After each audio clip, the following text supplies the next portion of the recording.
What is actually going on at all these college protests that are taking place across the country? Obviously, one of the biggest ones that's gotten the most attention has been Columbia, and there's been some interesting things going on there. But that's not the only place, to include some false reports coming out of Texas that the National Guard was called in. Spoiler alert, that didn't actually happen. But here's what we're going to go over today. We're going to ask the question, what are they actually protesting about? Because all of us have an idea of what we think they want, but if you start to look at the list of demands from various protests, it can vary greatly. So we're going to look at what do they actually want? What do we think is really fueling this? And one of the most important things we're going to discuss today is, in a world where we're having politicians talking about forgiving billions of dollars in student loans, I think we as taxpayers have a right to ask the question, is this the sort of thing we want to be funding? Whether it's in government subsidies, whether it's in forgiving of loans that the taxpayers backed, is this the sort of thing that we want to be subsidizing? And if it is it fair enough to say, fine, if you want that sort of experience, you pay for it, but you don't get to require the taxpayers to do it? Because once you start to learn what sort of endowments these universities are sitting on, combined with how much of your tax dollars they're getting, you're probably going to be a little bit frustrated. All that and more coming up on this episode of Making the Argument, brought to you by Good Ranchers. Our good buddy, Nicholas Hamilton, producer of producers, is not in the studio today, but he would, of course, like to encourage all of you to make sure that you go over to our Circle chat. That's our online community where we get a lot of ideas for the episodes that we have, as well as discuss a lot of other issues. There's also going to be some exciting. There's going to be some exciting things coming on this year with expanding out that community and actually providing probably some community-only content. So go ahead and over to Circle right there on the show notes page. You can look up, sign up for that. It's a good time. As always, I'm your host, Nick Freitas. With us in the studio, my beautiful bride, Tina, Queen of the Bees. Hello, everyone. And then, of course, we have our resident historian and political prognosticator, Christian Hines. How are you, Master Hines? I'm doing well. And as I said, Nicholas Hamilton, the good Hamilton, the one that doesn't like central banking, not here today, but that's okay. He will be in later. And I don't know, maybe we'll get him at the tail end of this. But here's what we want to discuss today. Again, I think when most people hear protests on a college campus, it's like, oh, is it Tuesday already? like this is just something that they do. But again, we're not talking about a protest where a bunch of students rally for a day to talk about a particular issue. No, we're talking about encampments that are being set up in a semi-permanent fashion, which go way outside the boundaries for what an institution can really cope with. We're not talking about people that just want to, do a protest and have their voices heard and maybe discuss issues. We're talking about people getting out there and saying let's just say offering up some pretty violent solutions for what they would like to see happening, doing the typical demands. And can I just say this as a tax-paying citizen? I've gotten a little bit frustrated with the super arrogant college student that has essentially done nothing at this point in their life. They've graduated from high school. They've made it into college. Standing around demanding things. I demand that you shut up. Like, I'm sorry, not to be a jerk. I understand that people get passionate, but I am so done with the entitled college student believing that because they took an introductory class in anthropology, they understand all the complexities of the wars going on in the Middle East. Like, seriously, we don't care. And this is the part that I think a lot of us have been wondering is, when are universities going to start saying, yeah, we don't care. We don't care what you want. You can either show up to class, right? You can show up to class, or you can leave, but you don't get to set up your little encampment in a space that you don't own. That's not your property. Well, there have been some strongly worded statements. And we all know how strongly worded statements are so helpful to the situation. Yeah. It is kind of funny because now there's all this speculation that, these poor students might have this record follow them into their career. Boo-hoo. Yeah. Well, so let's talk first. I'm going to go in an article here from CNN, right? So it's not exactly, I'm not going to some sort of, right-wing place to get this. So here's the question on why do they say they're protesting? Why do they say they're protesting, right? So college campuses across the United States have erupted with pro-Palestinian protests, and school administrators are trying and largely failing to defuse the situation. Tensions on U.S. college campuses have risen since Hamas's October 7th attack, when militants killed about 1,200 people and took more than 200 hostages. Just to give you an idea, right, for population comparison, If something of similar size happened in the United States, it would mean roughly about 35 to 40,000 Americans would have been killed, and thousands of them would have been held hostage. So to give you an idea, that's kind of the population equivalent if it had happened in the United States. Israel's retaliatory assault on Gaza has killed more than 34,000 people, according to its health ministry. Anybody want to guess who runs the health ministry in Gaza? Hamas, right? This is one thing that I look at CNN and it's like, you guys are just jokes as a journalist. I was reading an article that I'm sure was put out by the AP and then CNN, recycled, but everything they described with what happened in Gaza was super minimized. And then they were really, really extra, I guess you would say, lenient on the figures coming from Hamas. And they painted with this brush of, oh, these poor people are being pushed into, pushed back and all this famine is now happening and they're cut off and they've killed 30 some odd thousand, people, and babies are dying and people are starving. Well, the thing is, they don't talk about like why this happened. No, I don't doubt that civilians have been killed in Gaza. I don't doubt that it is a very, very unfortunate byproduct of combat operations. But here's what I have a problem with. It's this idea that when Hamas says 34,000 people have been killed, mostly women and children, and CNN and the AP and everyone else just do it. Oh yeah, I guess that's what happened. Really? Okay. Do you have? Well, yeah. This is according to Hamas. So it's according to Hamas. So Hamas is giving you these numbers, and there's just no skepticism about that whatsoever. But look, we're going to get onto that later. Reports of anti-Semitic acts have surged across America, particularly on campuses since October 7th. Islamophobia has run rampant too, right? We always got to make sure that it's both sides. Both sides are bad. Both sides are guilty. The recent surge in protests have inflamed those tensions, forcing leadership to decide when free speech on campus crosses a line and becomes threatening. Several schools have called the police on protesters, leading to the arrests of hundreds across multiple campuses. So the whole idea of, what is this about? Okay, this is, again, students protesting in favor of Palestine. Now, let's keep in mind some of the things that are actually being said and some of the things that are being demanded. So one of the things that is typically demanded is they demand that the university divest, which means basically pull all of your investments. A lot of that has to do sometimes within retirement accounts. Most of these universities, especially ones like Columbia, they are sitting on, billions of dollars worth of endowments, right? And one of the ways that they fund their operating costs is they have these endowments, they use these endowments, they're invested in various things, which, gives them revenue to operate. So they're saying, okay, fine, you got to take all of the money that you have control over, and you got to divest out of anything, in Israel. You got to divest out of anything within the arms industry. You got to divest, you must put out a resolution. And here's how stupid this gets. There was actually a school board in Southern California where a bunch of pro-Palestinian protests showed up demanding that the school board in Southern California do a resolution calling for a ceasefire in Gaza. Oh, and then they got a big win and they were cheering when they put out the resolution, right? No, in fact, in this one, I got to give it to the head of the school board. She immediately stopped them and said, this falls nowhere within our purview, and so we're not going to discuss it.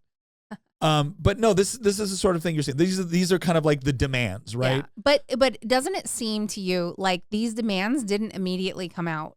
They started these protests. They started to try to occupy these campuses and do basically where they're living in tents on the campus. They're taking things over like it's the Chaz or something. And then all of a sudden somebody's like, hey, we should probably have some demands because they're asking what it's going to take for us to leave. And we can't necessarily say we're going to do this till the war ends. So we're going to have to come up with some other demands. Yeah. That's how it seems like they did this because the demands didn't come out. They're kind of hard to find. They didn't come out right away.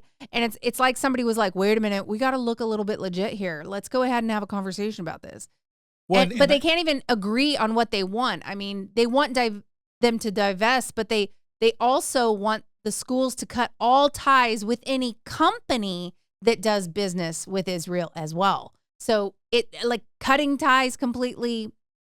I mean, it's a lot. No, it is. And like I said, so the encampments, this is the one on Columbia, were organized by Columbia University Apartheid Divest, right? A student-led coalition of more than 100 organizations, including Students for Justice in Palestine, Jewish Voice for Peace, to protest what they describe as the university's continued financial investment in corporations that profit from Israeli apartheid, genocide, and military occupation of Palestine. So much of this stuff gives it away when you talk about that. First of all, I am sorry. And you know, we had a delegate in Virginia repeat this, what I think is nonsense, this idea of that there is a genocide going on in Gaza. No, there is not. I'm sorry. Genocide actually has a definition. That is not what is going on. They have this idea that, well, Israel has completely sealed off all of Gaza. No, it has not. Gaza has a border with Egypt. Well, Israel has occupied Gaza. It has gone into Gaza after Hamas launched a massive attack into Israel. So turns out, student protesters, turns out that's what happens. If you commit a bunch of horrible acts of murder and terrorism, there is most likely going to be a military and or law enforcement response. And so you got a military response. That's what happened. You know, it's not like Israel woke up on October 8th and said, you know what, we're just tired of this. We're just going to attack. We're just going to attack because we're mean. The Israeli troops, Israeli law enforcement, the Israeli government was not in Gaza after they pulled out in 2005. So they weren't occupying it since 2005. Now their statement is, oh, but they've sealed off Gaza. No, they haven't. They can't. Gaza shares a border with Egypt. Well, but they've sealed off the border between Gaza and Israel. Yeah, probably just going to throw this out there, might have something to do with the fact that Hamas likes to kill Israelis. You know how I know this? Because even before October 7th, Hamas in its charter talks about killing Jews and destroying the Israeli state. And they've done it for decades. So I got a question to all you brilliant student protesters out there. Let's say somebody invaded your home, right? Let's say that somebody did that, right? There's a border, there's a wall between you and your neighbor kept coming over, right? And stealing your stuff, killing your dog, right? Whatever it was, stealing your Amazon packages. I really want to hit these student protesters in an area where I know they'll feel it, right? I want you to imagine your neighbor stealing your Amazon packages. Right now we're talking about a high level of just atrocity. Okay, chances are at some point you would want to secure that little position between you and your neighbor. Right? So yes, you don't get an open border if you constantly cross that border to murder your neighbors. Well, it seems like, you said Israel didn't just wake up one day and go, I'm going to attack Hamas, okay? But it kind of seems like maybe the response would have been exactly the same if they had done that. So if they just would have woken up the day before the October attack happened and just decided to attack Hamas that day, perhaps they would be receiving the same level of anger as if the attack, whether it happened or not. Yeah. Well, I mean, that's what they did in the 6-Day War, right? Yeah. Well, even in the 6-Day War, so for those of you who are not aware, in the 6-Day War, which happened in 1967, the Israelis actually launched the strike first. But the reason why they did it was because Nasser of Egypt, who was in close cooperation with the Syrians and the Jordanians, and to some degree the Lebanese. So you got to figure every country which bordered Israel was threatening to invade and destroy Israel. And basically, they kept saber rattling as if it was imminent, as if they could attack at any time. And so the Israelis at some point said, well, we're not going to just sit here and wait to be attacked, because at that point, I mean, when the narrowest part of your country is like 12 miles, if every single one of your neighbors, all of whom possess militaries theoretically bigger than yours, maybe with the exception of Jordan, okay, if they decide to attack and you're not ready for it, you're going to lose. And so they launched a preemptive strike in 1967, essentially wiped out the Egyptian and Syrian Air Force like on the ground, and then just proceeded to devastate their respective militaries. That's where Israel got the Golan Heights. It's where Israel originally got the Sinai. And then I want to believe the West Bank as well. That's where they got the West Bank. But I think I'm trying to remember if they went into the West Bank initially, or if they went in after Jordan.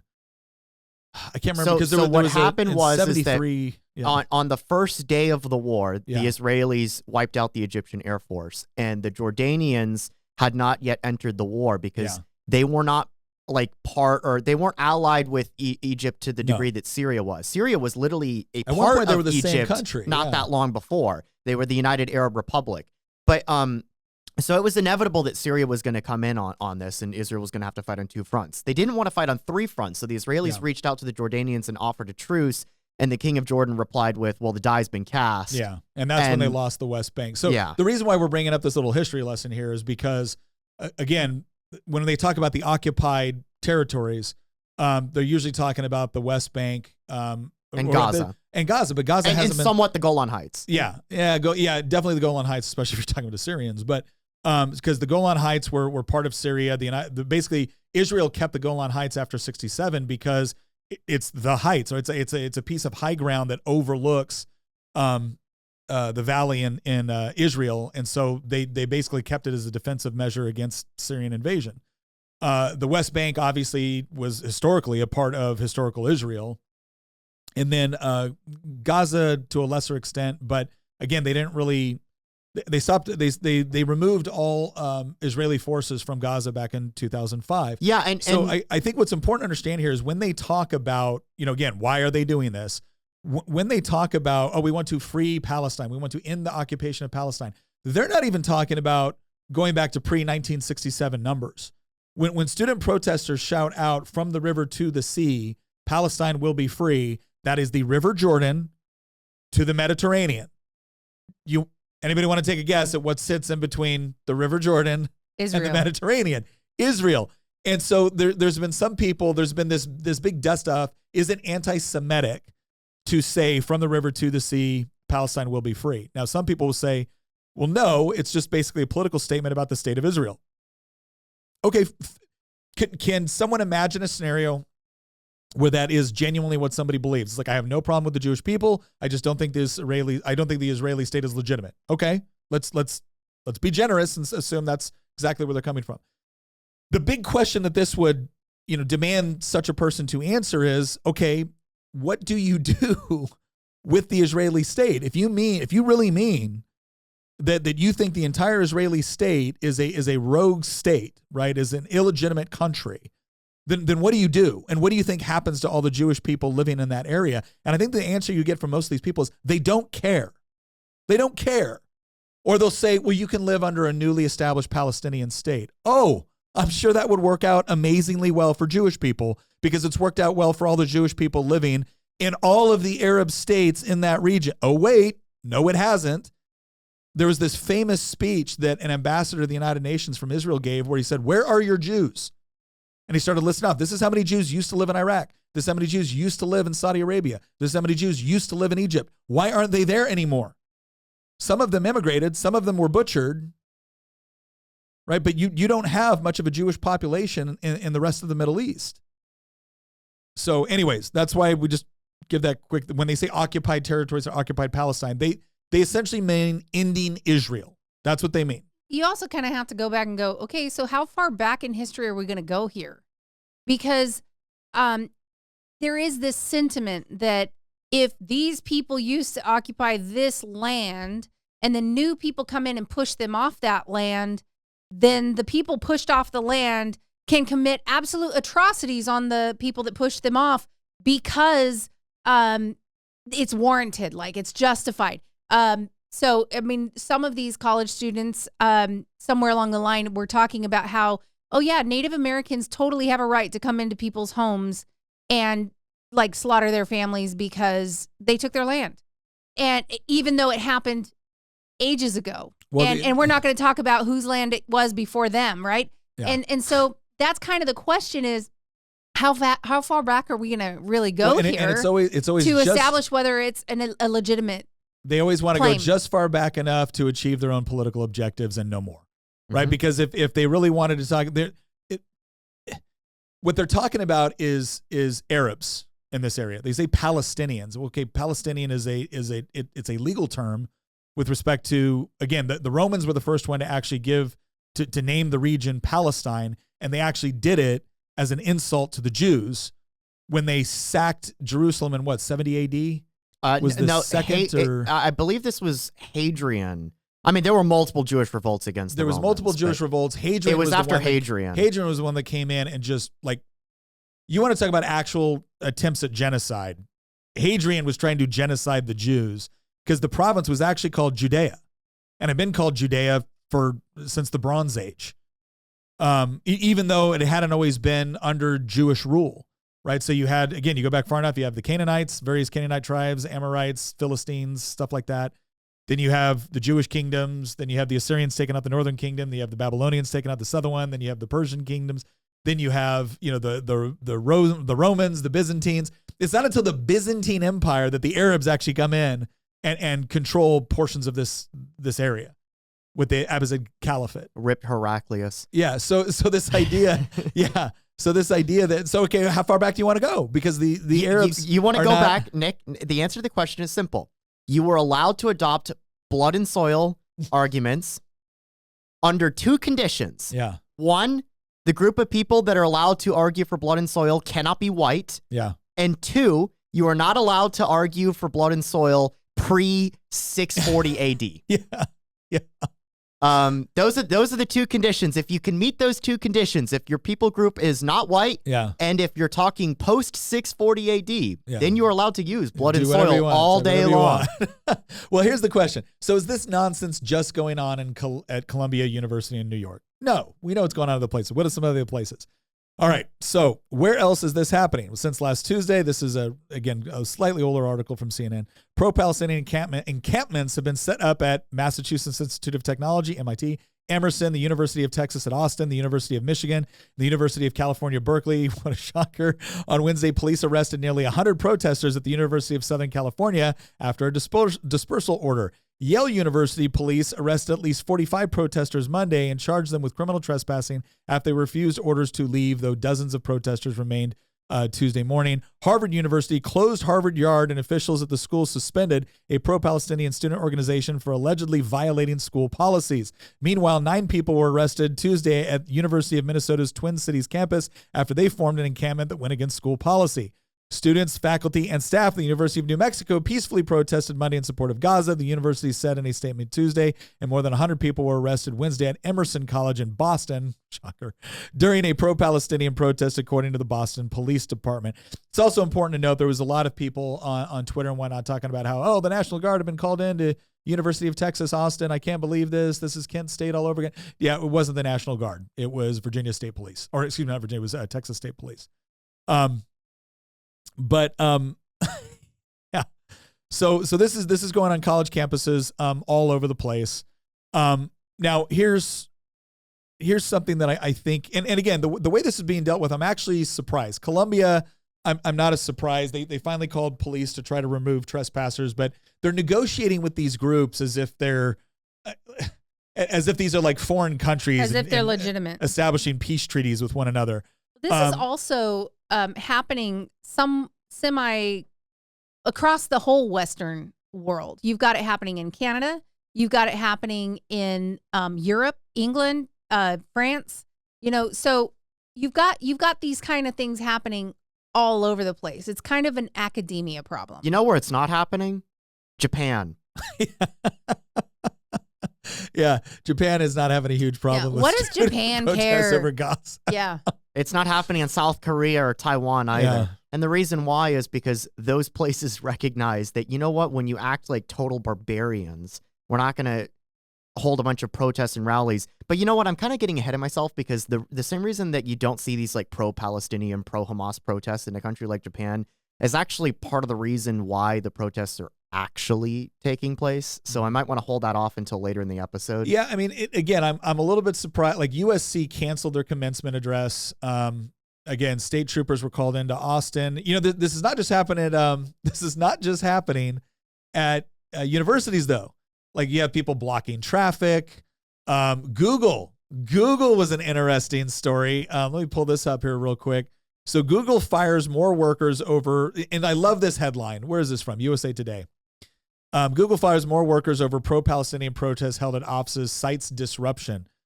Yeah, they were basically protesting. Like, it's not like they were sitting outside on the grass at Google protest, which in and of itself, if Google didn't want them to, it's like, this is private property. Move along.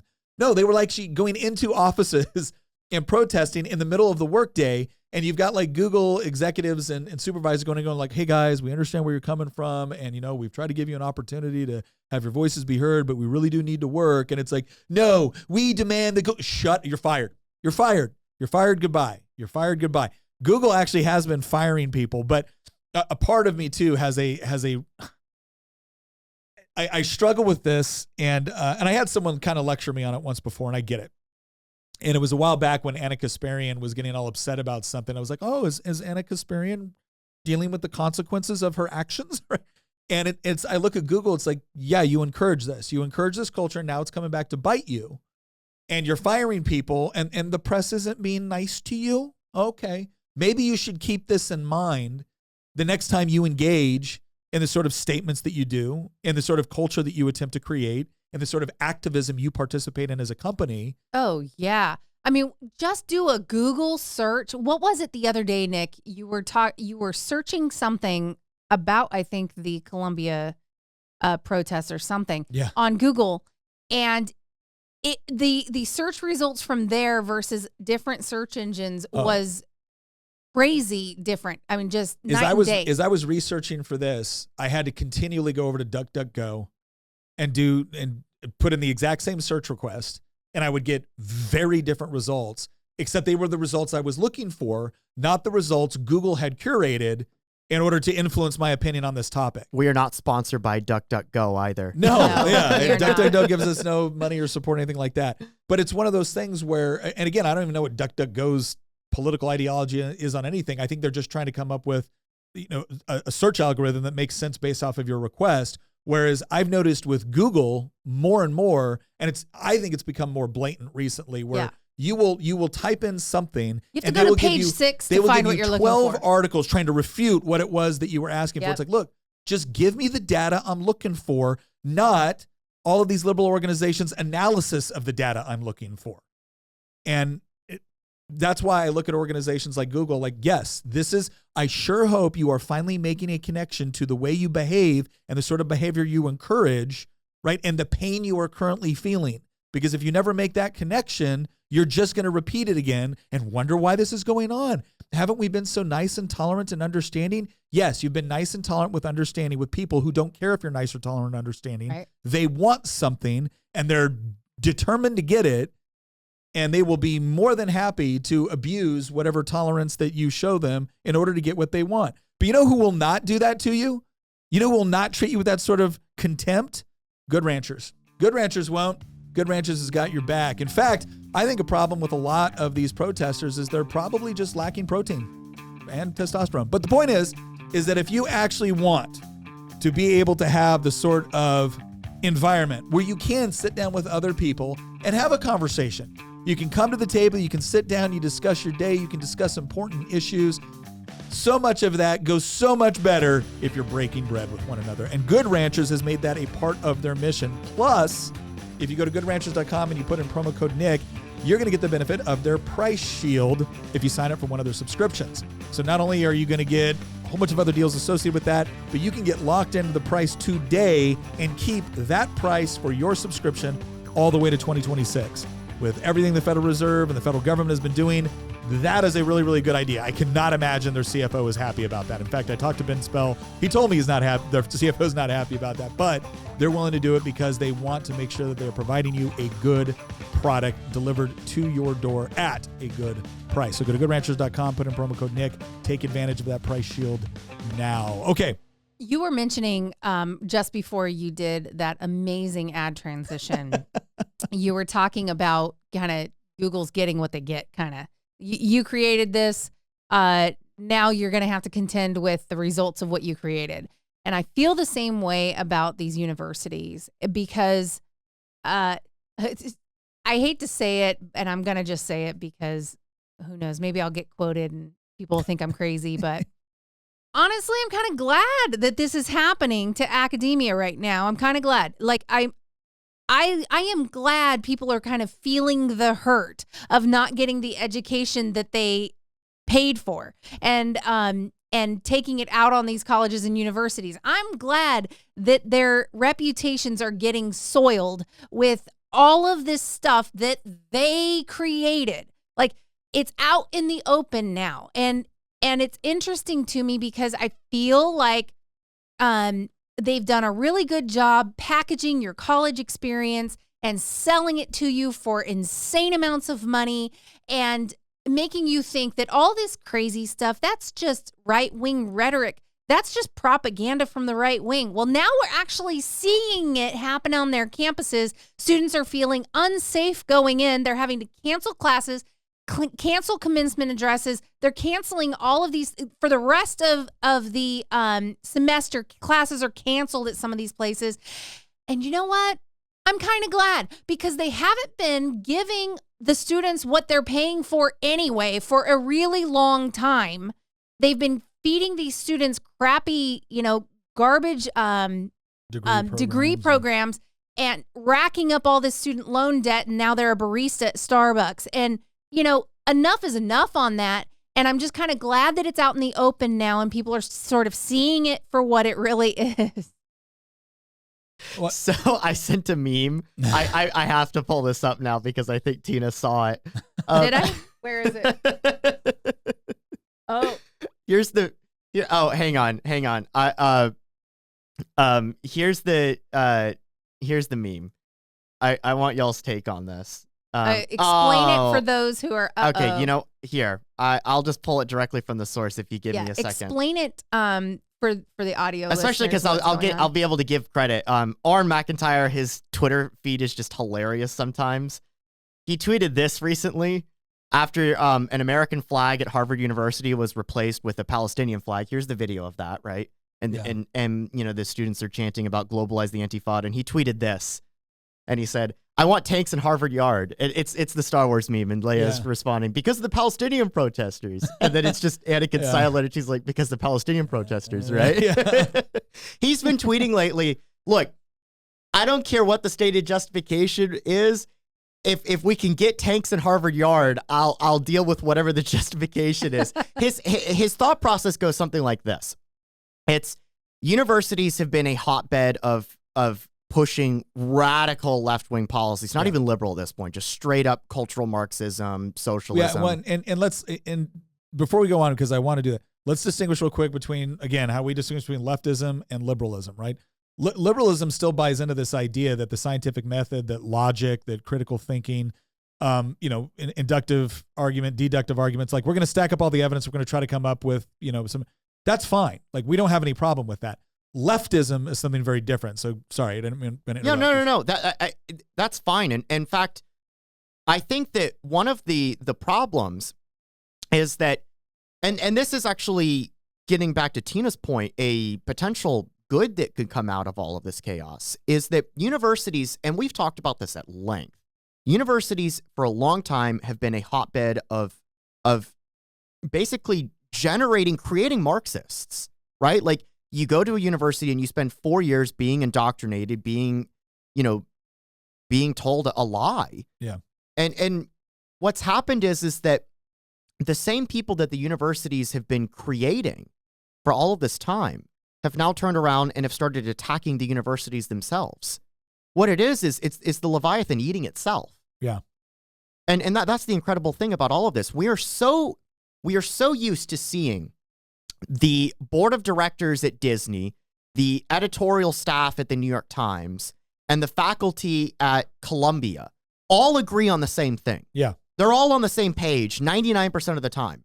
And we are now seeing something where they're not on the same page. In fact, they're fighting each other. The same students that Columbia is producing and have been producing for decades now have now turned around, and they're not attacking conservatives. They're attacking the university at Columbia. They're attacking the faculty. They're attacking the board. They're attacking other students. And we can condemn this and say, well, I mean, them resorting to violence and intimidation and stuff like that, that's all bad. I understand all of that, and I'm totally on board with condemning these people. Anybody that's going out there, cheering on globalize the Intifada and Hamas are the good guys, no, those people are evil and deserve to be condemned. But what's so interesting about all of this is that, again, they're not going into, and we see it in conservative states where they try to do this type of thing in a state like Texas or Florida, the hammer comes down on them.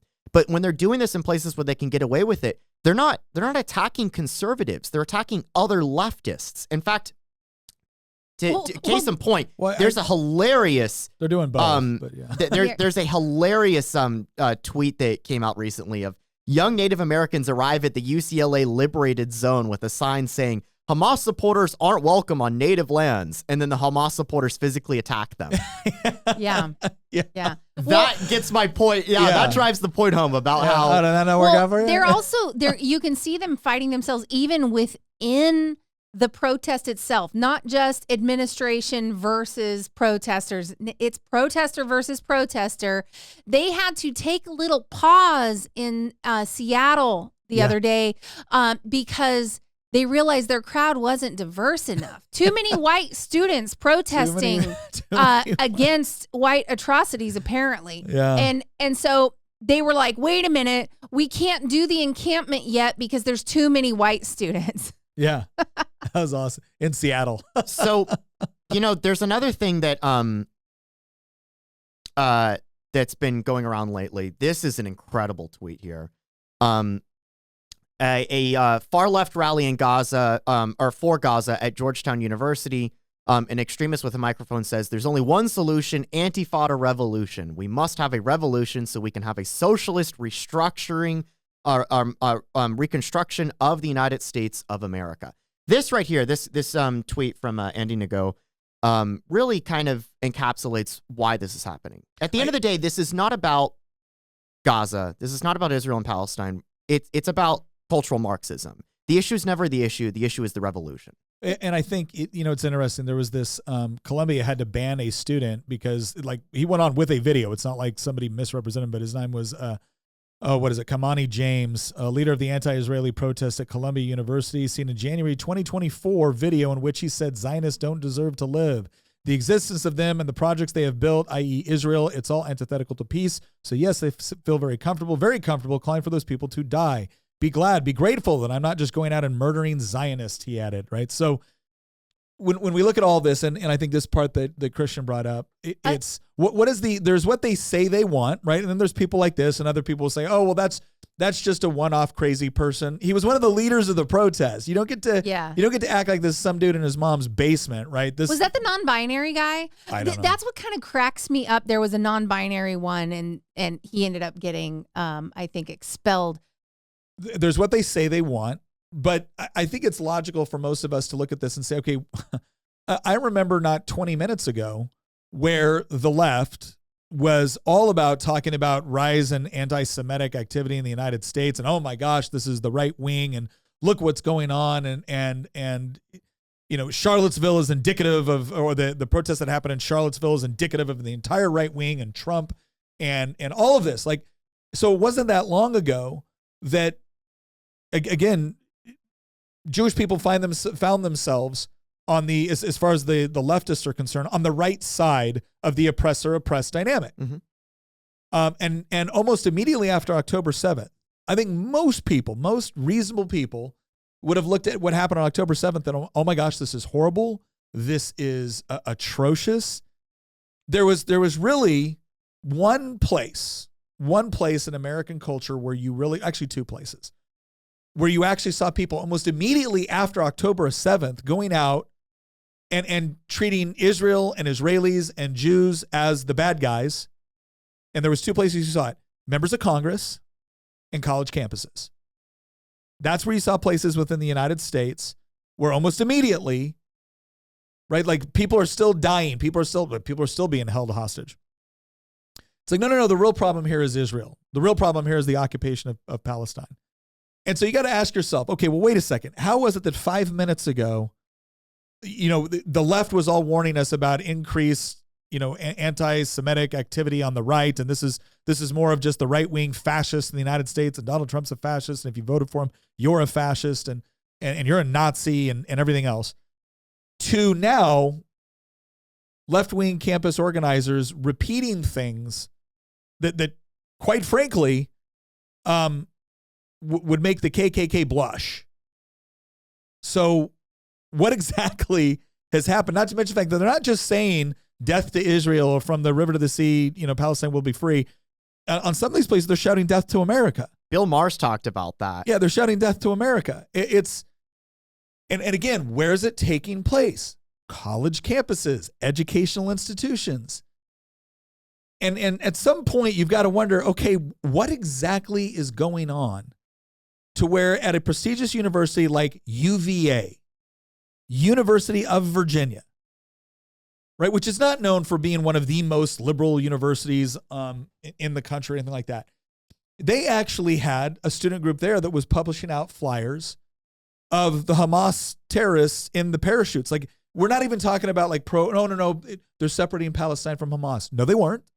They were praising Hamas for what they did. They were making statements like, what did you think decolonization would look like?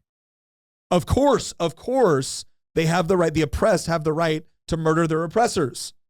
And if those people want to be on occupied land, well, then they're part of the problem, and they don't care if they're women and children. Okay, so that's where we're at. And it's not the right coming. It's not us mean guys with beards and pickup trucks doing this. It's our highly educated college communities. No, highly indoctrinated. You know, a lot of these people have very little education to speak of. They actually got one. It was pretty funny. They were interviewing two women that were at a protest, and they were like, "What do you hear protesting?" Be like, "Oh, I'm not really sure. Yeah, I wish I was better educated." Yeah, we all do. Don't you just love democracy? These people vote. They do. But here's the deal. I think the real reason why this is going on has far less to do with Gaza, because let's face it. If you are going to attempt to be an intellectually honest and consistent leftist, which I know those things are antithetical, but if you're going to make the attempt at it, and you think that Nick Freitas, right? You think I'm a horrible dude. I'm a guy that has a lot of like libertarian sympathies, generally wants people to be left alone. I believe in property rights, free markets, and personal responsibility, right? Do your thing, but you're responsible for your actions. I'm responsible for mine.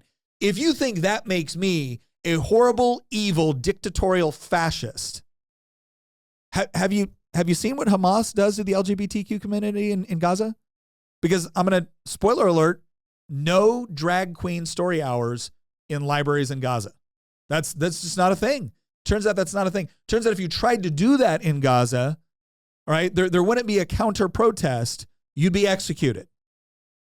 So, as long as we're going to try to make this like little funny attempt at being intellectually honest and consistent, I would like the left to explain, if this is all just about Gaza, if this is all just about occupied territories, can you please explain to me why you think the one country in the Middle East that actually does go on board with so much of your stated social objectives, open, inclusive, tolerant, universal suffrage, minorities can hold positions of power, they can gain wealth and influence within the government. All of that exists within Israel. None of that exists within not only like Gaza, but a lot of other places in the Middle East.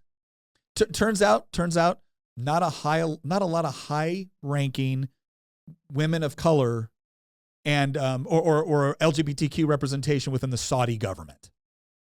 Turns out, not a lot of, again, high-ranking LGBTQ representation in the Saudi government. So here's my question.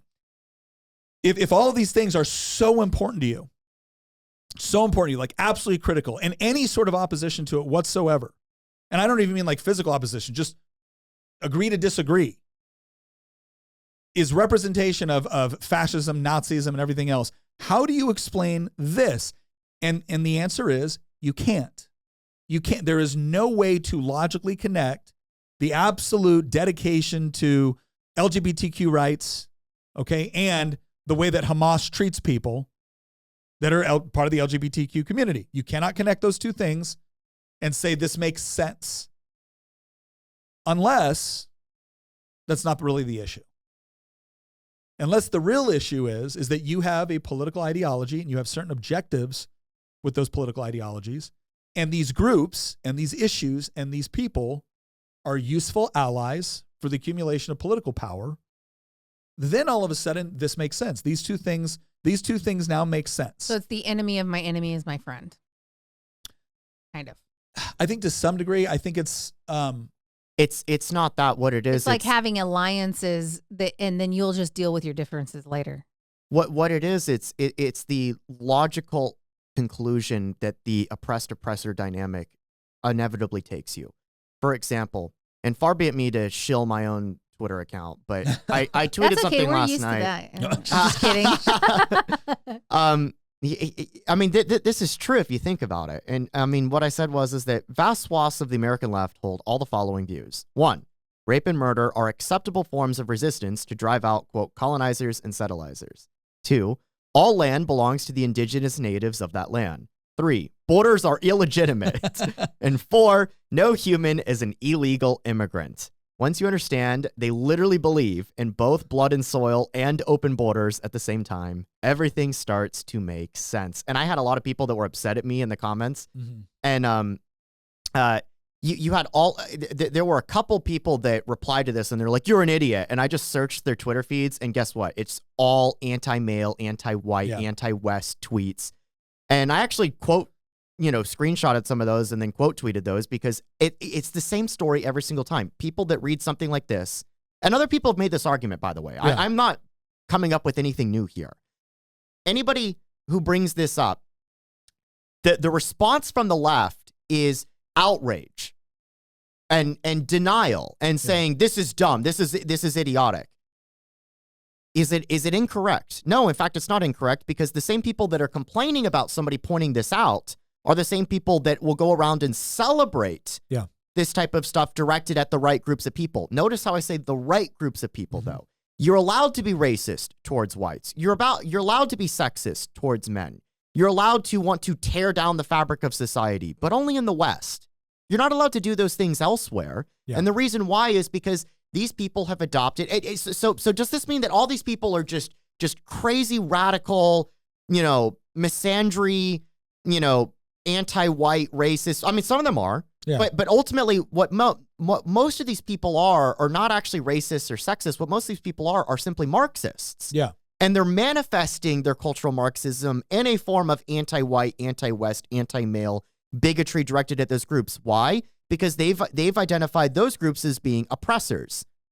And so, therefore, we're allowed to say all these terrible, mean things about these groups of people because they're oppressors. And so what's happened is that they've now lumped Jewish people into the same category, which is interesting because for a long time, and you brought this up, for a long time, Jewish people were not lumped into the same category as all these other groups of people that are oppressors. But you know what? The revolution doesn't stop when you think that it's reached a suitable endpoint. This is the problem with leftism. And this is also the reason why we keep losing the fight, because people like Bill Maher or Anna Kasparian or Brianna Wu is another one that's been brought up increasingly. She was active in the Gamergate controversy about 10 years ago. Very left-wing progressive activist. She's like run a bunch of like PACs and stuff like that on the left, like been a Bernie gal for a very long time. And she's been tweeting a lot of stuff lately that's been upsetting people on the left because she takes issue with what's happening on these college campuses. Yeah. She's not going out there saying Jews are oppressors and we need to wipe them off the face of the earth and exterminate them out of God, river to the sea type of stuff. She's been pushing back against that. And she's been utterly destroyed on the internet by her own allies because they've now declared her to be a reactionary. Mm-hmm. The problem is that all these people on the left, they don't understand the oppressor-oppressed dynamic doesn't end when you think it's reached a suitable endpoint. A good example of this is look at how the left now treats the white working class. They used to be the champion of the white working class because they thought they were the ultimate oppressed under the classical interpretation of socialism and Marxism, which is about the means of production, right? Well, they're the working class, and therefore we on the left need to champion them. And so this was back when the Democrats would, win elections in a landslide in places like Ohio, Michigan, Pennsylvania, Wisconsin. But notice how they don't do that anymore. Mm-hmm. Notice how they actually demonize the white working class. That's part of the reason that they're losing the upper Midwest now, or that it's become a swing state, because they used to run up the score with this demographic. And now they're the butt of every joke, and they're the one group of people that you can ridicule and demonize. Well, it shouldn't be a stretch of the imagination to conclude that what they've done to, again, like blue-collar white men that used to work in the Rust Belt, who used to be upheld as the pinnacle of the oppressed group within the United States, and now they're the oppressors. Well, they're going to do the same thing to Jews. They're going to do the same thing. They're doing the same thing to old school feminists like J.K. Rowling. Yeah. What's happened is that this is ultimately is not actually about anti-Semitism.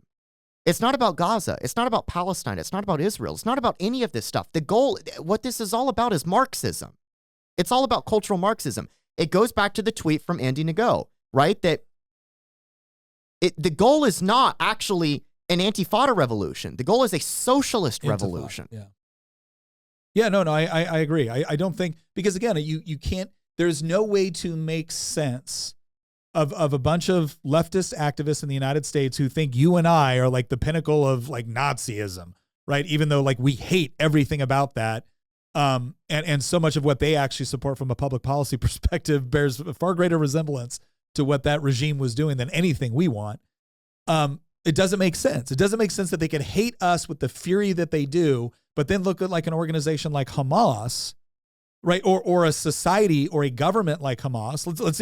Let's even not use terrorist organization, because they are the elected government of Gaza. They could look at that elected government doing the things that they're doing and say, no, that's fine. We are closer in alliance with Hamas, like the left is closer in alliance with Hamas than someone like me. That is not because they share, positions on LGBTQIA plus whatever. That is because they have a different political objective. Now, again, to your point, what makes sense of that? Well, when I look at the way that they explain the world, what do I see? I see critical theory. What is critical theory rooted in? Critical theory is rooted in a Marxist explanation of society, along with Marxist solutions for society. The biggest departure, which we've mentioned several times on this show, when you look at Antonio Gramsci, when you look at Herbert Marcuse, when you look at all these guys, the biggest thing is like, you can't just do it economically. Economics isn't enough. You need culturally shaping institutions. You need to recreate, and Marx understood this as well, you need to create a new socialist man or Marxist man, right? The people we are right now, the human beings we are right now, doesn't seem to work all that well with socialism. So what's the problem? Well, it's not socialism. It's not Marxism. It's people. We have to either be changed, convinced, or executed, re-educated, or eliminated. Now, if you're going to tell me, oh, that's hyperbolic. Really? Have you studied anything from the Soviet Union? Have you studied anything from Maoist China? Have you studied anything from North Korea? Well, that wasn't real socialism. Of course not. Of course not. I'm sorry. Point me to the Marxist state that hasn't degraded into mass executions, ostracizing, confiscation, imprisonment in gulags without trials. And when they say, oh, that's not really socialism, but then we see them saying death to America. Yeah. And, it's like, oh, should we not listen to the words that are coming out of your mouth? What this is ultimately every single person in this video is a loser. And I mean this in the sense that somebody once tweeted, and I wish I could bring it up. Okay, can we just say this real quick? You don't mean loser in kind of you don't mean loser in the pejorative, like you're a loser. You mean something different, correct? Well, it depends on the context. Sometimes yes. Why can't it be both? Sometimes yes. These people actually think are losers. If you're going out there cheering for Hamas, you're actually worse than a loser. You're just a lunatic. Mm-hmm. But I have no sympathy for people that are making excuses for a bunch of murderous barbarians. I just don't. But here's what I mean. Somebody once pointed out, the simplest way to define communism, Marxism, is it's an ideology for losers created by a loser in order to give power to losers. Marx was a loser. Yeah, absolutely. Marx was absolutely a loser. His question. Entire life. His ideology is an ideology of being a loser. Yeah. The whole idea is that there's winners in society and there's losers in society. And if the losers all get together, they can overthrow the winners and become the new winners by exterminating and killing and stealing and pillaging from all of the winners. Somebody actually, there's another tweet that ended up becoming a meme a little bit. From an account that tweeted a few years ago that Marxism is basically when, losers get together and make it illegal to be a normal person and then, rob, steal, and kill from normal people out of petty vengeance and resentment. And there's some truth to that. And the same thing applies in a cultural sense. So again, when Marx envisioned this, he was just thinking in terms of the means of production. Yeah. He was only thinking in terms of materialistic economics means, but there's other ways to define being a loser. So, for example, Hamas are a bunch of losers because they adhere to a murderous, barbarian barbaric ideology that quite frankly belongs in the 7th century. Mm-hmm. Hamas's ideology is not how you build a successful civilization. No. It's simply They're not. not builders. They're not builders. They're destroyers. They're destroyers. And these, like a lot of these people, these activists and different ones, a lot of the woke people, all they know how to do is tear things down. They don't know how to build anything. And so they want to tear down what others have built, and then they don't know why everything's torn down and they can't seem to rebuild. But here's what I'm going to say on that. Like the reason why I don't readily accept that is because I understand that there's something to be said for, I don't think most people, like if we were even to take like a student encampment like this, I don't think the vast majority of the students on there are like, yes, I just want to tear things down. I want to burn it all to the ground. They honestly believe that they are trying to build something. They are trying to build something. And the problem is that something else is standing in the way. So they're tearing it down. And that thing that is standing in the way is one day it's Israel, one day it's me, right? One day it's capitalism, one day it's whatever it is, whatever is antithetical or whatever they perceive to be as antithetical to the wonderful utopian, tolerant, equitable society that they want to build, right? Is bad. It's evil. It has to be torn down. You don't build a new building on top of an old one. You tear down the old one. And so the reason why I think that's important to understand is because I don't want to give the impression that we're just flippantly dismissing what it is that what their objective is. I got to push back just a little because they may think they want to build something, but they can't really put it fully into words. And part of the reason why is because they tear down this thing, and then instead of building something in its place, they go to the next thing to go tear down and the next thing to go tear down. And this is why it's like an entire group of people with terrible ADD. It's like all they know how to do is the first part, and they can't complete the task, right? They can't go and finish anything. And so they're not building anything up. They've built up these. They take things over. They don't build things up. Well, but this is the thing that Yuri Bezmenov talked about. He goes, these guys don't last once they keep it. We want a socialist revolution, and Yuri Bezmenov was like, you guys won't last 2 years with once you get what you think you want, you don't last because all you're good at is agitating. Yeah. You may think that you're really building toward a great, wonderful society, but the only thing that you really contributed was agitation, destruction, dismantling, disintegration, and destabilization. And now that we don't need that, now that we need the opposite of those things in order to have a functioning society, you're not useful. In fact, you're worse than not useful. You're a threat. Remember that the final phase of active measures is normalization. Yeah.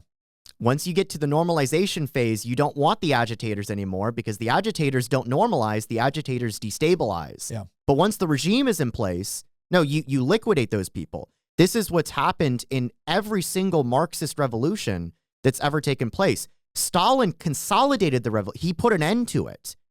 How did he do it? By purging the entire party of the Trotskyites. Yeah. They were the agitators. Yeah. Mao did the exact same thing with the Cultural Revolution.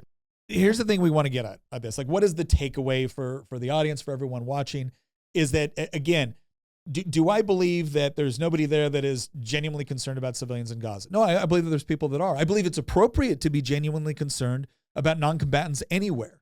Does that mean I think that Israel should immediately do a ceasefire? No. You know what I think? I think Hamas should stop having a policy of butchering and murdering people, because it ends up being bad, not just for the people you butcher and murder. It ends up being bad for your own people, especially when you decide to hide your munitions and your fighters around schools and hospitals, right? There's a reason why when we look at things like Geneva Conventions and rules of warfare, we say don't do that, and it's in order to prevent women and children and non-combatants from being harmed.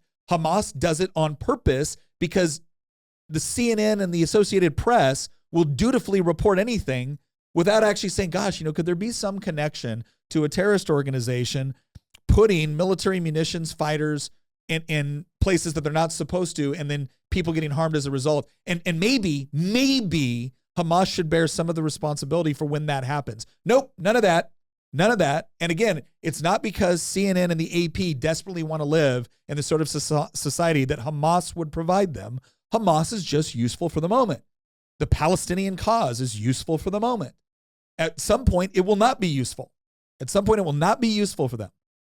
So for anybody that the reason why you're in this is because of Palestine, please understand that a lot of the people that are getting up there and protesting right now couldn't care less on the big picture. They just couldn't. This is useful. And when it stops being useful, they won't be there anymore. The other thing that I want people to understand is that and this is the part where conservatives are going to get mad at me. I'm so tired of hearing conservatives say, well, you know what we need is we need to do this, or we need to elect people that are going to, I'm sorry, did you take out a second mortgage so your kid could go to Columbia?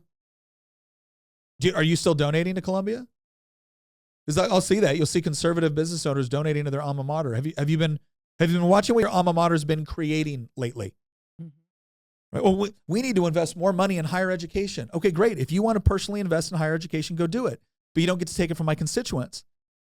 I've had the representatives from various universities asking for more money from the state budget in Virginia. And my statement back to them is like, I am not against higher education as a concept, but I will tell you this, if you're producing a good product, I don't think you should be coming to me and asking me to steal from my constituents to give it to you. If you can't convince my constituents to give you their money, I'm not going to steal it from them on your behalf. And now, good news for them, most other legislators will, because it's investment in higher education. Or here's the one, we need to keep tuition down. Oh, okay, good. So the more money there's that no the federal keep about government it. or the state government throws in to higher education, the more tuition will go down. Oh, has that been working out for us? It hasn't? Oh, okay. I wonder why. And I think more people need to understand something. Let's look real quick at how much money is going into these institutions. So, by the way, there's not like one-stop shop that you can go to figure out how much is being spent on all this. That's not a thing. You will not find that. You're going to have to do some research. I know, because I spent a lot of time, trying to find all of this. And the frustrating part was this. When you look at the amount of money that is being spent, and I'm going to start off with this first one, where it was just talking about the federal dollars. Federal investments, I love that term investment. Just so you know, investment is something you do with your own money. It's not whatever. Federal investments in universities affected over 3,000 schools, including 17.5 million graduate and undergraduate students. Okay, but my question is how much are you spending? The federal government directed 65, okay, he goes, college and universities receive 1.068 trillion in revenue from federal and non-federal sourcing, so that's federal and non-federal, in 2018. In 2018, they were receiving over $1 trillion. Higher ed was receiving over $1 trillion from federal and non-federal funding sources. So that was 6 years ago. I wonder what it is now. In 2018, federal money made up 14% of all college revenue. About 3.6% of total federal spending went towards higher education investments, according to the U.S. government's Data Lab. Data Lab operates under the Department of Treasury and is public source for federal spending data. Federal grants at universities received 27% of the total investment, or $41 billion, from the federal government in 2018. Grants are a form of financial assistance given to individuals or organizations to fund research and projects that contribute to the public good, according to Data Lab. I can tell you right now, when you look at the state level, states are also giving in the billions with respect to higher education. Now, there was an article here. I'm trying to find it. Are they including the numbers of student loans that are given out by the federal government? Yeah. So here's the top 20 universities. I'm not going to go through all of them. I'm just going to mention some of them that get federal spending. So Yale University came in at number 20 with $480 million. Yale, as of 2016, had an endowment of $25.4 billion. Right? So, yeah. Then you have University of Minnesota, $505 million.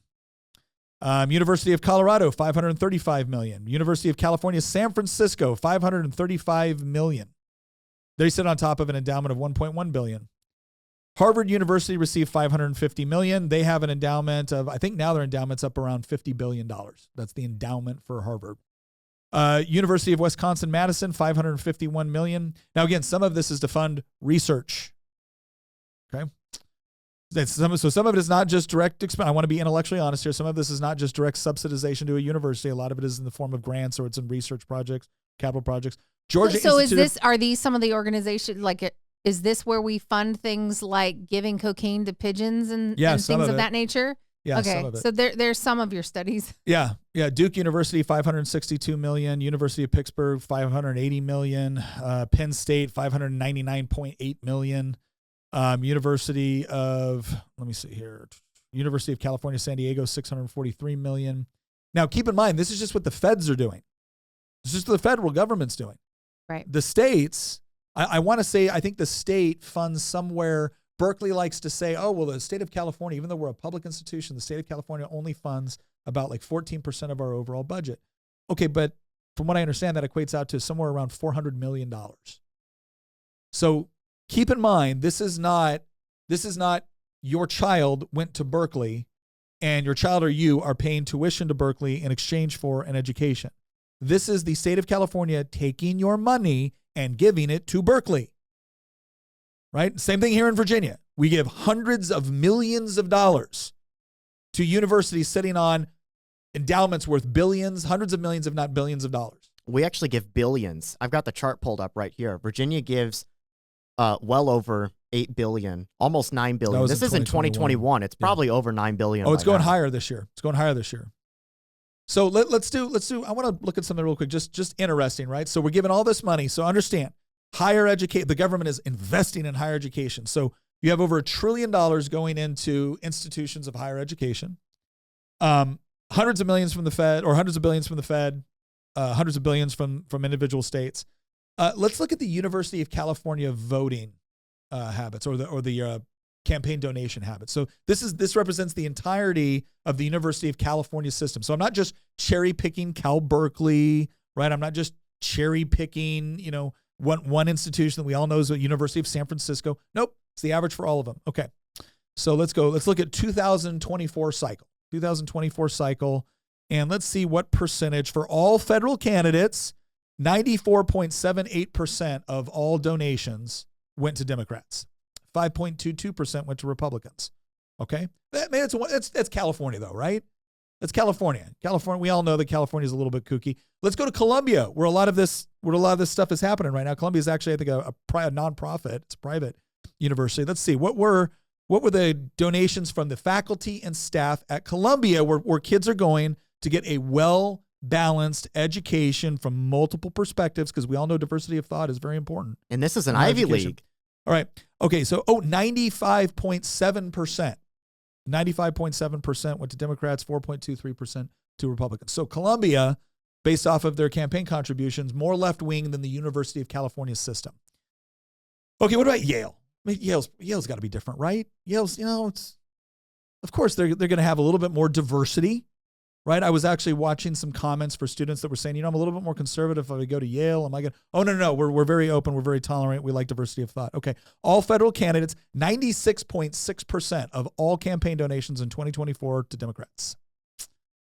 Okay, let's look at another one here. Massachusetts Institute of Technology. Okay, now we're talking about a school that it's probably not on the top of your list if you're looking for a liberal arts degree, right? You're probably going for something of the hard sciences. You're going for engineering, right? You're going for something of that nature. So clearly they're going to be more balanced. Maybe we're around maybe we were like 60-40, maybe 55-45 Republican. Nope, 84%. And that right there, ladies and gentlemen, is about as conservative as you're going to get from any institution that is not blatantly conservative, right? Liberty will give you better numbers. Hillsdale will give you better numbers. But no, that's about the best you can hope for right there. For one that isn't like explicitly conservative. Because MIT by nature is going to be more conservative because it's not dealing with liberal arts and the humanities, which tend to have been, those fields have been totally overrun by cultural Marxists at this point. And that really drives home the point about what exactly is the problem here. And also what the opportunity is. Because if you think about it, and Tina, you were hinting at this earlier, and I really want to have a more detailed conversation about this. Because remember when we were talking about how, like, it's not conservatives that these people are screeching to about globalize the Antifada, right? And how we need a socialist revolution in the United States. It's on the university campuses where they're doing this, and they're screeching this to professors, and they're screeching it to the board and other students. In fact, here's a statement that Columbia put out this morning just like basically like an hour or two ago.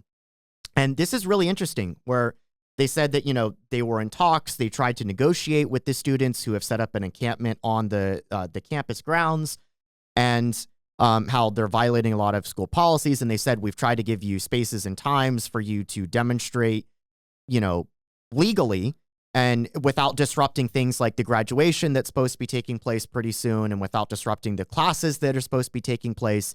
And they even offered a bunch of concessions. They said that, we've been working to, do all these different things that you say that you care about when it comes to Gaza, but we refuse to divest from Israel. We refuse to join the, BDS, the boycott, divestment and sanctions movement. And we want you to remove the encampments. Can we find some middle ground here? And the students basically told them to go take a hike. And so Colombia put out this statement basically saying that, our negotiations kind of fell through. So what's fascinating about all of this is that two things are true. First off, it is abundantly true that the universities have been completely hijacked by left-wing ideologues. And I don't mean liberal ideologues. I mean left-wing cultural Marxist ideologues. These are not your old school liberals. Let's get along to go along. I'll defend your freedom of speech. These are hardcore indoctrinated ideologues that have a set agenda that they want to impose on society. And how do they impose it on society? By educating the vanguard that will actually carry out the cultural Marxist revolution. But what's fascinating is that this same vanguard that they've been educating have now been sicked not on red state America or conservatives. They've been sicked on the institutions themselves. They've created a monster. And now Frankenstein is fighting his own monster. By the way, a lot of people forget this. Frankenstein is actually the doctor. Doctor. Yeah. It's not the monster. So Dr. Frankenstein is now fighting his own monster that he's created. And so what's so fascinating about all this is that we're not used to seeing the Leviathan fighting itself. We're not used to seeing, again, the board at Disney, the writers at the New York Times, and the faculty at Berkeley or Columbia or any of these universities deviate from each other. They're always in lockstep, and they're always pushing the same agenda, all of them, just from different angles. But right now what we're seeing is that the activist class that's coming out, that's being churned out of these universities, are now attacking the universities themselves. Yeah. And so honestly, one thing that conservatives need to do is, look, if you're breaking the law, if these mobs of protesters are going out there and, they're leaving the campus and they're, attacking small businesses or people's homes and stuff like that, if they're engaging in violence, yes, bring in the National Guard, the police, arrest them and do all that stuff. But you know what? If they're delegitimizing the universities, if they're destroying the universities, I say let them do it. I say stand back and let them burn Columbia to the ground. And the reason why is because Columbia is not your friend. If you're listening to this podcast and you're even remotely on the right, Columbia is your enemy. And do not interrupt an enemy when they are making a mistake. The enemy is currently fighting itself. And we should be sitting back and eating popcorn and watching the left-wing Leviathan, the culturally shaping institutions that they have hijacked. We should let them burn themselves to the ground, because the goal of a conservative nowadays should not be to save these institutions. There is no saving Berkeley any more than there's saving Columbia. No, you should be dismantling Berkeley and Columbia, because Berkeley and Columbia are churning out cultural Marxists. They're churning out useless, useful idiots whose only purpose in life is to help facilitate a left-wing socialist takeover of every single aspect of the country that they can possibly get their hands on. They would turn this country into the Soviet Union if they had the ability to do so, but they don't have the ability to do so. And right now, they're not fighting us. They're fighting the very institutions that created them. I say let them at it. Well, the left will cower to them. What will happen, because the left always cowers to they will cower to those who are further left than them. And what's happening here, I believe, is they are attempting to shift the Overton window within their own side. And so when you have infighting, they are fighting to shift it their direction or keep it their direction. And so they're not going to get more conservative. What's going to happen is they're going to find common ground somewhere in between this absolute crazy and your regular leftists and then your crazy leftists, and then they'll find common ground. So what happened? You moved further to the left, right? Well, that's the what they call the Hegelian dialectic. It's the thesis, the antithesis, and the synthesis. And that's just a fancy way of saying here's one side of the issue, here's the other side of the issue, right? They're going to negotiate. So the university side is, can you please not burn down the university? Right? The protester side is, we want everything. So what's going to end up happening is the synthesis, the agreement, the compromise between these two things is the protesters are going to get more than what they had when they started. The university is going to get less than what they had when they started. And then what will instantly happen is that will be the new norm. That will be the new norm. And then these guys, like the leftists, they will go even farther to the left, and the next compromise will do the same thing. Every single compromise, it is this way by design. And this is the thing that conservatives don't understand. Like, oh, no, we dealt with this issue. Remember our compromise? No. The only thing the compromise is restarting the starting point. Yeah. Enough's never enough. That's why like on the issue of reparations, you will hear people say like, reparations are not crazy. It's a good first step. And whoa. First step? First step. Right? Forcing millions of people who never participated in slavery to give billions of dollars to people who were never slaves. That's a good first step in addressing slavery? What was it? I'm sorry. Could we at least say that the Emancipation Proclamation might have been a good first step? No. Because any compromise that is reached, and again, I'm not comparing slavery with this, right? What I'm saying is that this is the sort of attitude that the left uses with the Hegelian dialectic. Every compromise you give them simply becomes the new starting point from which they will pull you further to the left. And the question is, well, where does it end? Usually in death and destruction. Until it's beat. But I want to point something out for anybody that thinks that we're being hyperbolic. Because if you want to look at who wrote a lot of when it comes to the student activism piece, right? So when we talk about Marxism, obviously you have Karl Marx, you have Friedrich Engels, you have a lot of other influential authors with respect to the theory of communism. When it comes to things like cultural Marxism, even though he didn't coin the phrase, he essentially talked about that's Antonio Gramsci, right? When you talk about critical theory, and then things like critical theory, Herbert Marcuse, the Frankfurt School, you have all these different things that we're throwing around. But when it comes to student activism and community organizing, right, the godfather of that in the United States has got to be Saul Alinsky. And Saul Alinsky wrote the book Rules for Radicals. I think it was 13 rules, if I remember correctly, on how to engage in effective activism. And again, Alinsky was a leftist.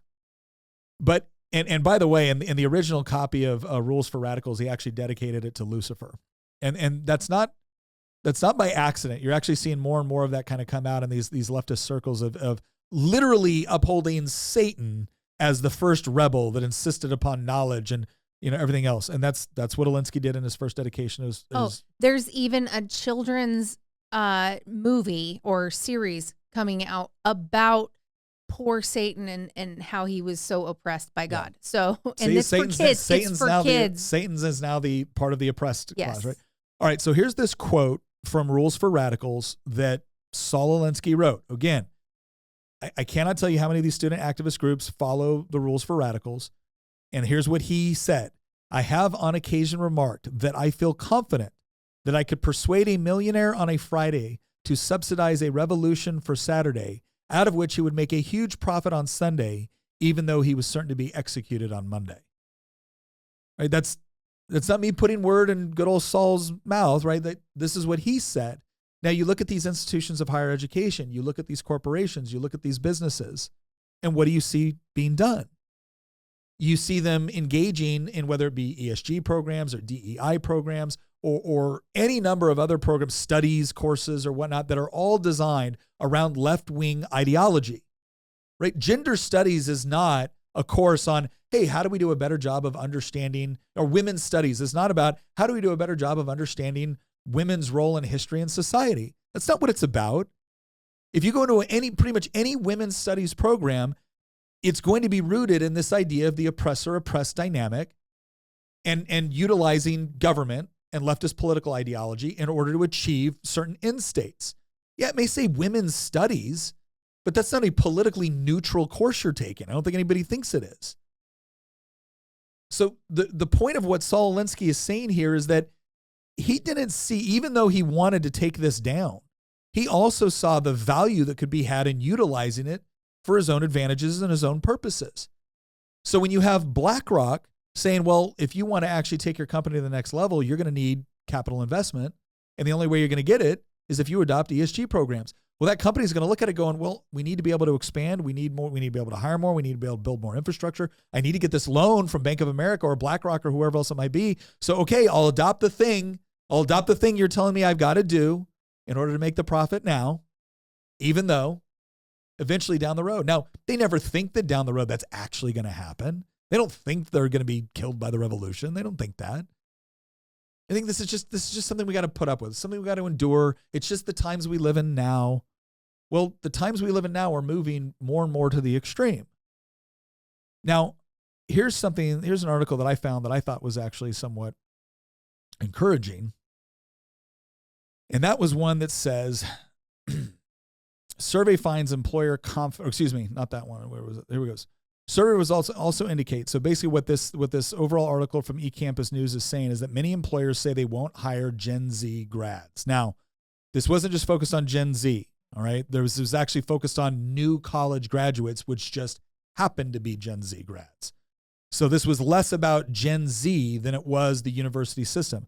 According to survey results from Intelligent.com, a resource for online degree rankings and higher education planning, 40% of business leaders say recent college graduates are very or somewhat unprepared for the workforce. Among this group, 70% say recent college graduates lack preparedness due to their work ethic. 70% say communication skills, 71% say entitlement, and 43% say technological skills.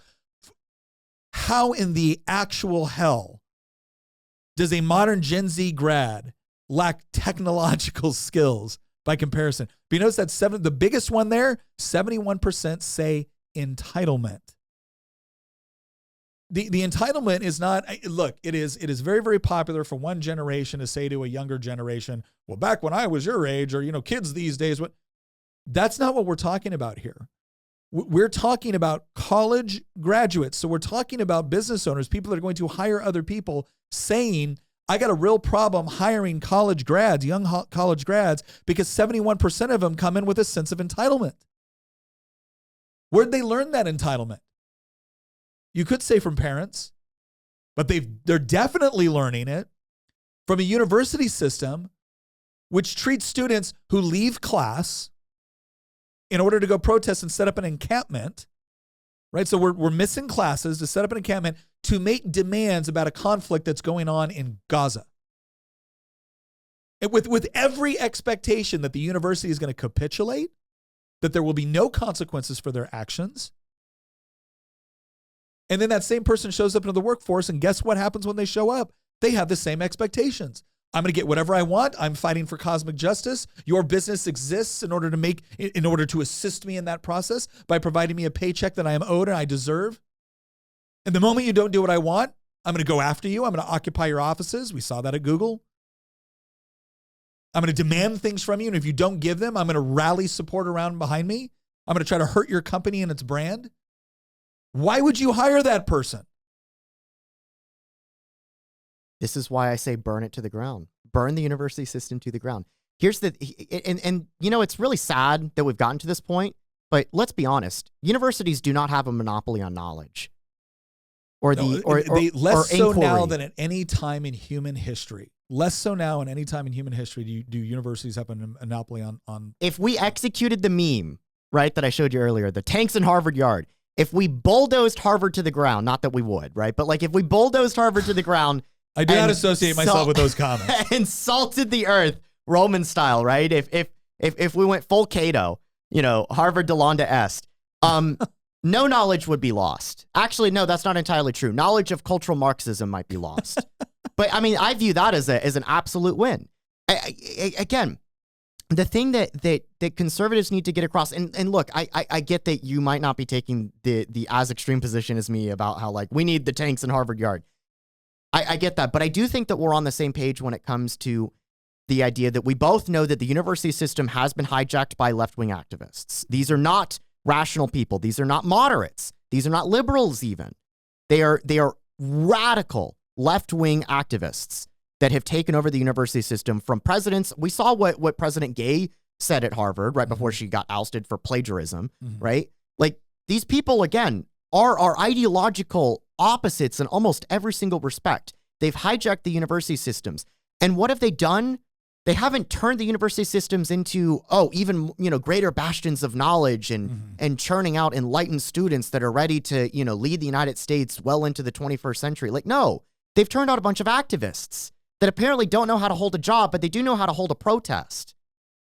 And so when I say things like burn the university system to the ground, the reason that I say this is because I don't think that there's much that would actually be lost if you shut down Columbia or you shut down Harvard. Now, there might be some prestige and some nostalgia that would be lost. And yes, it's very sad that these ancient institutions have been hijacked by the left, but there's no saving Berkeley any more than they're saving Columbia. This is why I don't like the idea of burn it down. I'm not trying to adopt the other side's philosophy with respect to, people I disagree with, but here's what I will say. You don't need to burn it down. How about this? How about stop giving them other people's money? If you are so damn good at what you do, Columbia University, well, then go out there and do it and ask people to donate or attend courses or to pay for research without relying on the government first confiscating it from other people in order to give it to you. If you're so damn good at what you do, then go out there and prove it. But no, that's not what happens. I get to sit there and listen to smug people explain to me about how this is really necessary because studies have shown, like, I'm done. I'm done with your studies because half the time you guys are the ones conducting them, right? It's always amazing how when you ask the private sector about universities, you get a much different response than when you ask the universities about the universities. So no, just stop funding them. Just stop. And that's not, we're not being mean. We're not being mean. We're not taking anything away from them that they're owed. They're not, I'm sorry. The university system is not owed anything from taxpayers, right? Any more than McDonald's is owed anything from taxpayers. Anything more than General Motors is owed anything from taxpayers. But a big problem that we have is the more power that you give to politicians to be able to hand out other people's money, the more they will do so in association with their interests. And if you're a Democrat, of course you want to give as much money to these institutions as humanly possible. They're creating your future voters. They're creating the future HR departments, which are going to gatekeep, which are going to create the sort of environments where if companies don't prioritize stuff that has nothing to do with the actual provision of goods and services, it has everything to do with left-wing motivated activism, they're going to suffer as a result. They're going to face lawsuits. They're going to face new legislation.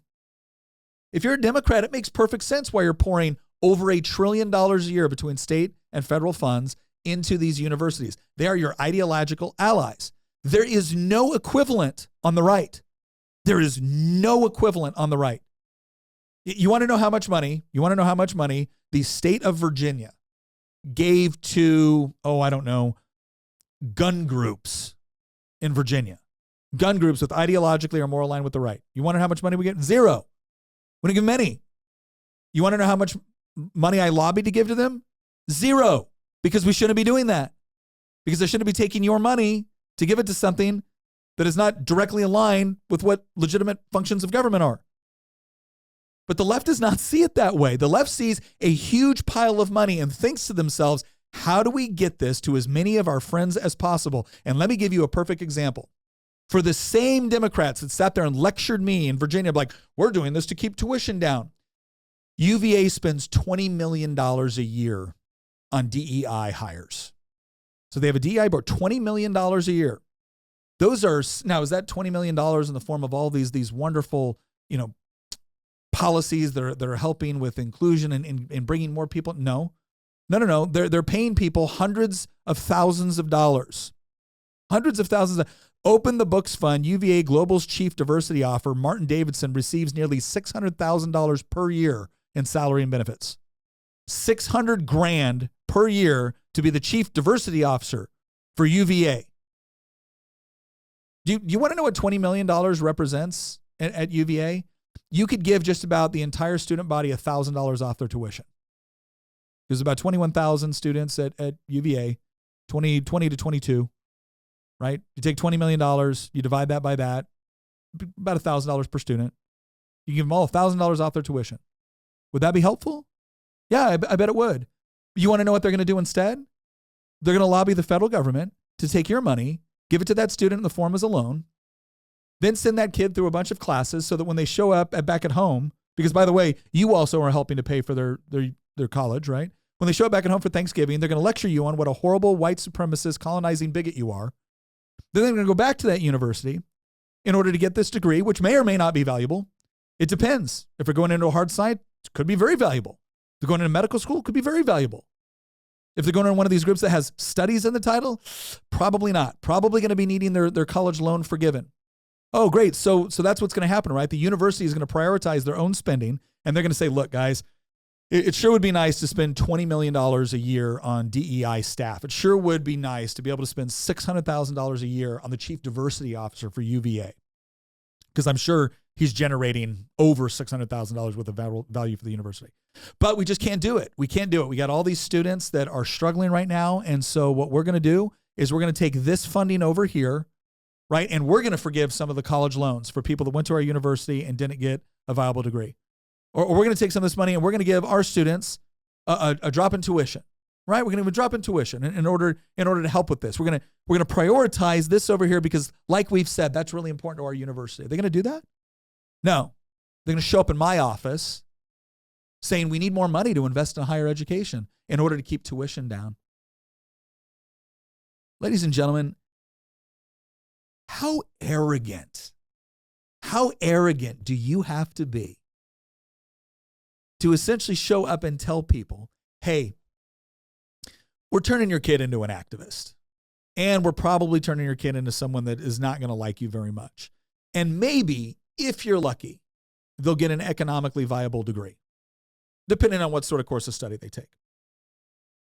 And we're going to get our cut as the university because we're smart and we're wise and we're essential to the economic and social future of the country. We're going to get our cut from the federal government, from the tuition, from the loans, from the state funds, which all means from you. We're going to get our cut from you. And then if we produce a good product, yay, that's excellent. I guess we delivered on our promise. But if we produce a bad product, well, you're going to have to pay for that. Not us, because again, we're wise and smart. We're higher education. Don't you understand how important we all are? Don't you? You know what? You don't. And that's why the government needs to give us your money, because you clearly don't possess the intellectual capacity to understand just how critical we are to society. I mean, I know you're out there doing your cute little job, whether it's being a plumber or an HVAC tech or maybe an electrician or maybe running your small business, and that's adorable. We love it. We appreciate the tax funds, but they should be ours anyways because we're smarter than you. But this is how it's going to work, right? And if you don't appreciate that, well, again, it's probably because you don't possess the necessary intelligence. You just don't understand. Maybe you should take some college courses.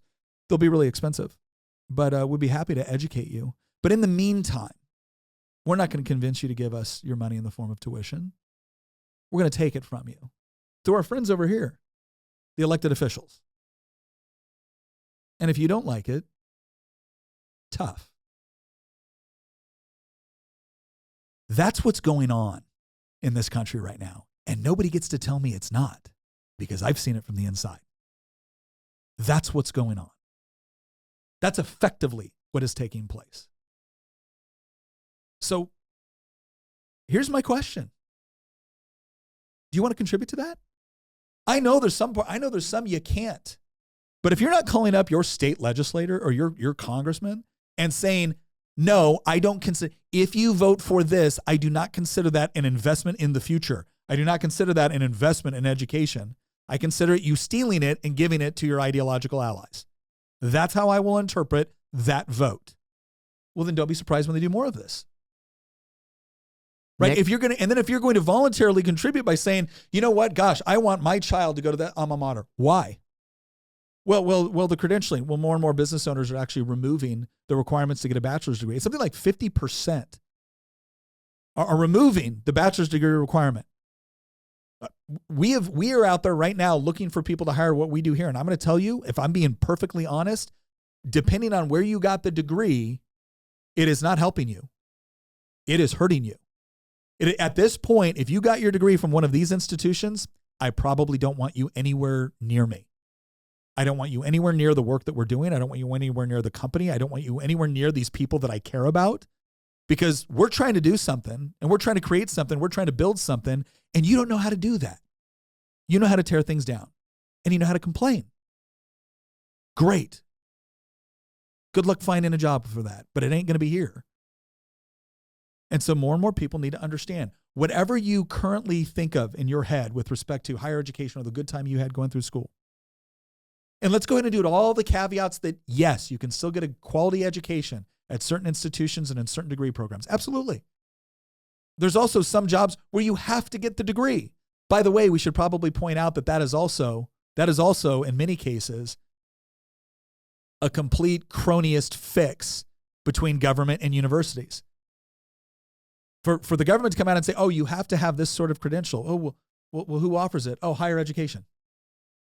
Our buddies over here. That's another way for them to support their ideological enemies at your expense. You're not allowed to provide goods and services within these categories unless you go give your money over here to the people. So no, we're not taking the money from you. No. We're just saying that the opportunities that you have for your life, right, have been reduced significantly until you give our friends money. And about a quarter of the classes that you have to take over there have nothing to do with your degree. They literally just exist to keep professors employed. No. That's not the only reason. They also exist to indoctrinate you. Well, too. I sat there and listened. I sat there and listened to a colleague of mine in the General Assembly. Like, education is so much more about just reading, writing, arithmetic. It's about creating social cohesion. Like, oh yes, according to you, right? Right? It's your version of what social cohesion is. It's your version of what it means to be a good citizen. No, I completely agree that is exactly what you think education is for. In fact, I would argue you think education has far less to do with reading, writing, and arithmetic, and far more to do with the sort of social engineering that you would like. So yes, I agree. I agree that is what you see it for. But the good news is industry at some point is starting to recognize, for some of these students, based off of what the degree is and so where did you get the degree? What was it in? And what did you do when you were at college? Like that, all of a sudden, this whole idea that I show up and I've got a degree from wherever, and that is an automatic ticket into that interview. That's an automatic ticket into that first job. That's an automatic ticket with that network. Nope. That's starting to go away, and it can't happen soon enough. This is what I meant when I said burn it down. So I might have used more incendiary rhetoric, no pun intended. Actually, pun totally intended. I'm not going to lie. But we're on the same page there, because what you were just saying, 5 minutes ago, which, by the way, that was a brilliant assessment on what the current situation is. You were spot on. If we simply stopped giving them credibility, this goes back to our discussion about retaking, the reconquest of American culture. By the way, if you have not watched that episode, I highly recommend that you go, and as soon as you're done with this podcast, go and watch that podcast. That was the title, The Reconquest of American Culture. We talked a little bit about this. Part of the reason that these culturally shaping institutions that the left has hijacked have the amount of influence that they have is because we grant it to them. Mm-hmm. And we subsidize them. Some cases through the use of force and coercion by government, in many cases through the use of force and coercion by government. If we stopped doing that, if we as conservatives stopped giving them our money and lending them our credibility, guess what? It would burn itself to the ground. We wouldn't have to do anything. These people would destroy themselves. And that's what I meant when I say burn it to the ground. What I mean is we on the right need to stop trying to prop up a failing system. Here's a bit of good advice. Generally, it's considered good advice to try to distance and separate yourself from that which is inevitably going to collapse. Yeah. Well, look, I think I know we get a little bit heated. I get heated on this topic because I find it so frustrating. And part of it is it's the arrogance. It's the arrogance that we get hit with that just really just makes me furious sometimes, because I see people that go out there and work incredibly hard. I see people that go out there and work incredibly hard under very difficult circumstances, running a business or taking care of their family or whatever it is. get treated as if they're somehow intellectually or even morally inferior because they don't have a degree from one of these esteemed institutions. And it's insulting. It's truly insulting, especially when you look at the sort of product that is increasingly being created at these universities. So here's what I'm going to say. As much as I got a little bit heated on this one, I'm actually encouraged to see that more and more industries are waking up to the idea. And it's not because I want all the university system to burn down. I don't actually. I don't want it to burn down. I want it to reform. And a lot of times the most important factor to leading toward genuine reform is pain. They're going to have to feel the pain of what happens when you turn what should be an institution of higher education, one of diverse thought, opinion, research, study, critical analysis, critical thinking. When you turn that into an activist mill, you deserve to feel pain from that. You just do. And you certainly don't deserve the sort of public subsidization that you're getting. I think that's actually true of all times. Again, you want to provide a quality education? Then do such a good job of it. Make your degree so economically viable, not because you've manipulated things with the government or licensing laws or anything like that.